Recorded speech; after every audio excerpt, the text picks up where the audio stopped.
The Nun'S praise tale is a fable, a simple tale about animals that concludes with a moral lesson. Stylistically, however, the tale is much more complex than its plot would suggest. Into the fable framework, the Nun's priest brings parodies of the epic poetry, medieval scholarship, and courtly romance. The tool that he uses the most is indirect characterization. This literary device is widely used in the Canterbury tales. Indirect characterization is not an original invention of Geoffrey Chaucer. There are key characters in the Nun's praise tale. Chanticleer is a bit vain about his clear and accurate crowing voice, and he unwittingly allows a fox to flatter him out of his liberty.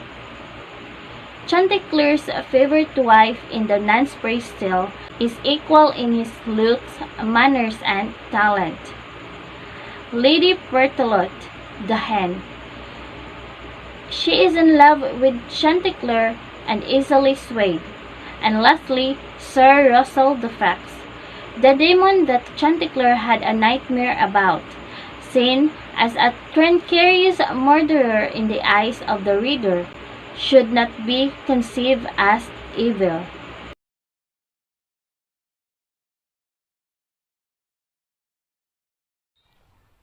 The settings of the story is the story takes place at a farm owned and managed by a poor widow who lives quite modestly. So there are 10 main events of the story. First is Chanticleer, Berthelot and all Chanticleers, ancillary when waves are roosting one night. Chanticleer has a terrible nightmare about an orange hand-like beast who threatens to kill him while he is in the yard.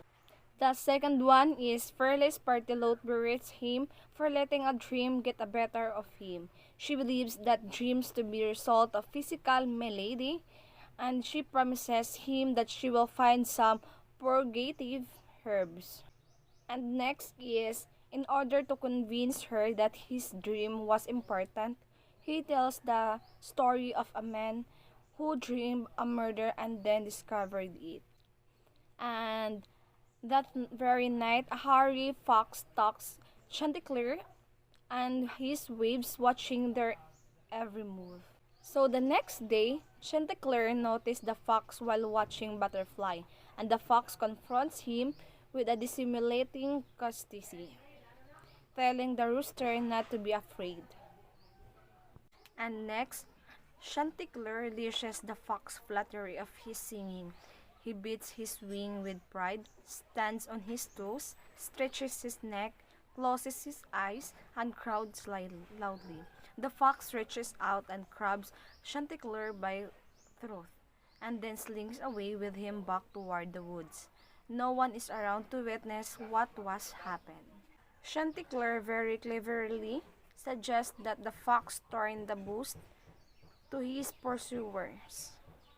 And also the fox opened his mouth to do so, and Chanticleer files out the fox's mouth and into high tree. And last, the fox tries to flatter the bird into coming down, but Chanticleer has learned his lesson. He tells the fox that flattery will work for him no more. And last, the fox tries to flatter the bird into coming down, but Chanticleer has learned his lesson. He tells the fox that flattery will work for him no more. The Nun'S tale is one of Chaucer's most brilliant tales, and it functions on several levels. The tale is an outstanding example of the literary style known as bestiary, or a best fable, in which animals behave like humans. Springtime appears as a symbol of both courtly and erotic love throughout many of the tales.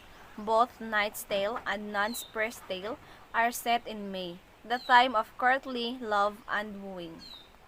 Literary illusion from the Bible and classical mythology, the pilgrims use literary illusion to make themselves seem more authoritative as tale tellers. Chaucer also uses this effect to enhance the literariness of his tales and to emphasize his role as father of English poetry. Sometimes the effect is serious, as in the Knight's Tale, when Olympian gods arrive often the effect is comic, as when the rooster, Chanticleer, and the hen, Berthelot, begin quoting classical authors in the Nun'S tale. This imagery shows that as he is looking out into the open field, he sees the fox crouching low watching him. He's describing that exactly he is seeing. So here's some lines.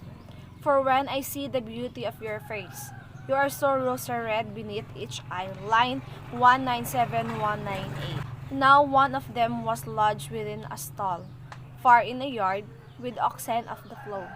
Line 118, 119.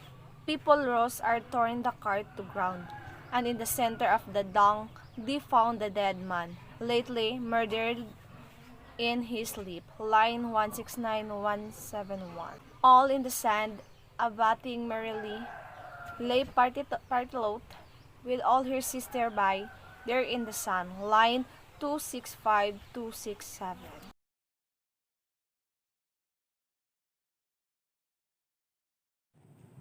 There is more than one man versus man. Conflict present in the Nun's praise tale. First off and most obvious in the conflict between protagonist and antagonist, John Tickler and Russell.